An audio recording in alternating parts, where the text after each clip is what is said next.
Hey everyone, I am super passionate right now and I'm amped up to talk about the topic of positivity, negativity, and mindfulness.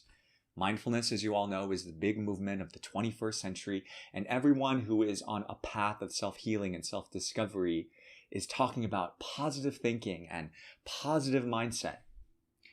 I want to tell you why it doesn't work. You have to think of the human experience like a piano. A piano has 88 keys. You have middle C at the center. Well, not the exact center of the piano, but close enough.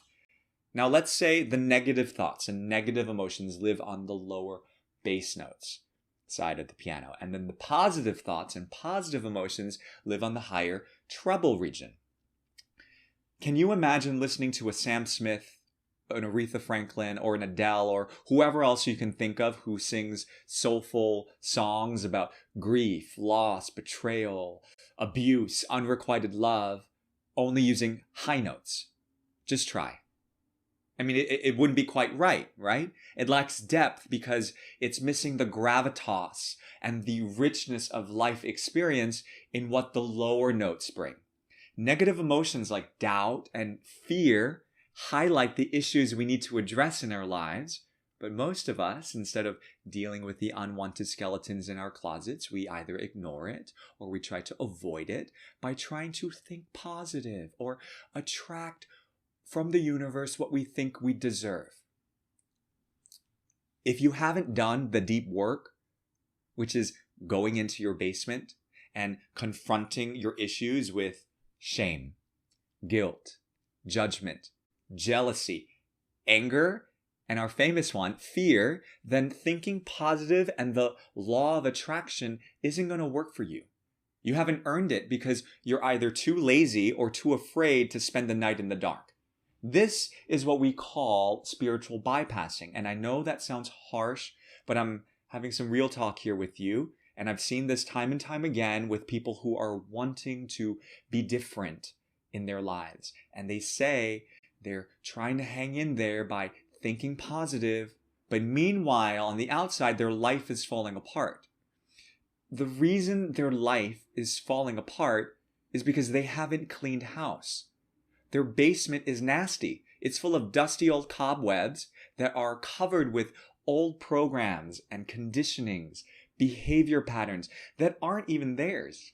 It comes from their parents, their relatives, their friends, society. And these programs predispose them to certain behaviors and actions that attract the challenges in their lives until they decide to cut that shit out. Now, there's a difference between attracting what we want and what we think we want. The danger of the school of thought out there that says you can have whatever you want if you just think positive is that it reinforces this capitalistic, egoic mindset of entitlement, particularly the American strain of entitlement. I was born and raised in America, and I've been living abroad for the last 7 years, traveling around the world and teaching and running retreats.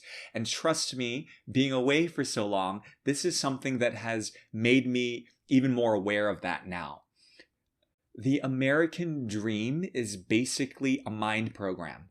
Propaganda that has mesmerized all the developing nations of the world, and it's poisoned the global thought stream. It is based on the idea that we can have whatever we want if we put our mind to it. Do you know that in American schools we're taught the concept of manifest destiny in history class, which basically says that because God said so, it's okay to destroy the Native Americans and take their lands. We have God's blessing, so that's the end of that. Western culture is based on the dominance of a patriarchal structure that takes what it wants when it wants.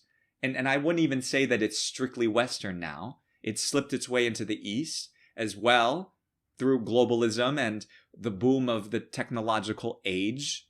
You see this in big metropolitan cities all over Asia, like Bangkok and Shanghai, Hong Kong, and Singapore. People feel entitled to take what they feel is theirs with no regard for the other party, like native inhabitants, whether those native inhabitants are people or animals or the earth itself. This is my job. This is my house. This is my land. This is my neurotic psychosis. This belongs to me. Everything's me, me, me, me, me, me, me.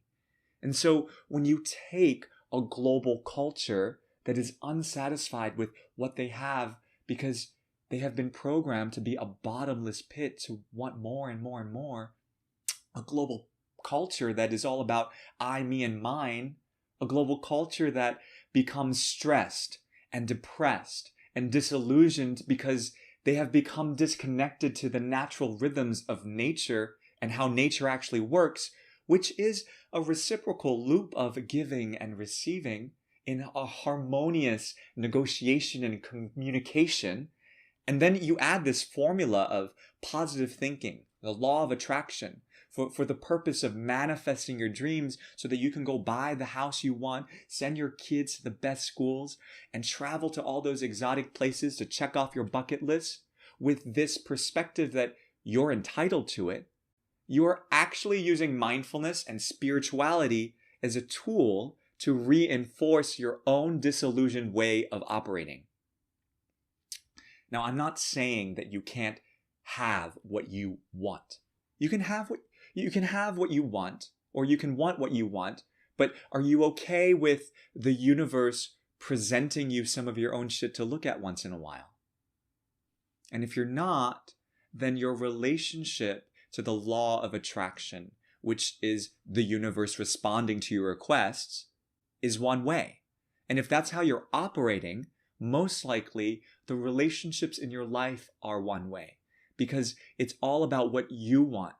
And you don't give a Chinese New Year's rat's ass about what the other person wants. And another quick point about the law of attraction and how it works is that it's based off of energy. If your basement is all dirty and messy and messed up, it looks like you won't have the space internally or externally to invite the things you think you want in your life. And if you think you can solve all of this with your mind, try again. That's what got us all into this mess in the first place. Operating from the mind. Living from a state of mind is only 10% of the range that we are capable of operating at. There are other keys outside this 88-key piano. And if you're trying to use the mind to change the mind and expect miracles to happen, it's going to be a long, drawn-out process. Your life's going to be spent doing workshops. You have to work on the subtle energetic body, the waves that surround our physical structure, aka the energy field, the Akashic records, the aura, the quantum field, the information field, whatever you want to call it. That's a whole other discussion. But for now, know that there are practices out there to rewire your energy that will prep you for the law of attraction and positive thinking. That's for a future video. And also know that we weren't meant to do this alone. So if you want to change 20, 30, 40 years of crappy habits, you're going to need a helping hand. So please, please, please stop daydreaming about this fantasy future when really what you need to do is clean your basement. And lucky for you, I'm here to help you clean house. That's part of my dharma and my soul's mission for being here on this planet. Those are my gifts. I don't know if that's so lucky for me, but that's the dharma I was assigned with. So I'm like your Marie Kondo for your spiritual basement. So if you need help, just reach out, ask. Or you can keep spending the next 5 years, 10 years, 20 years repeating the same thing, wanting the same things, and then it goes on and on and on again, and then your soul will feel not completed at the end of this life, and then it will come back and it will repeat the same lessons, and then it just gets boring and it gets really tired. So that is my impassioned rant for the day. I just felt very guided to share that, and I hope you got something out of that, and I hope I didn't scare you. But if I did scare you, then good. I hope you go into your basement and start cleaning that shit out. Okay? I'm done here.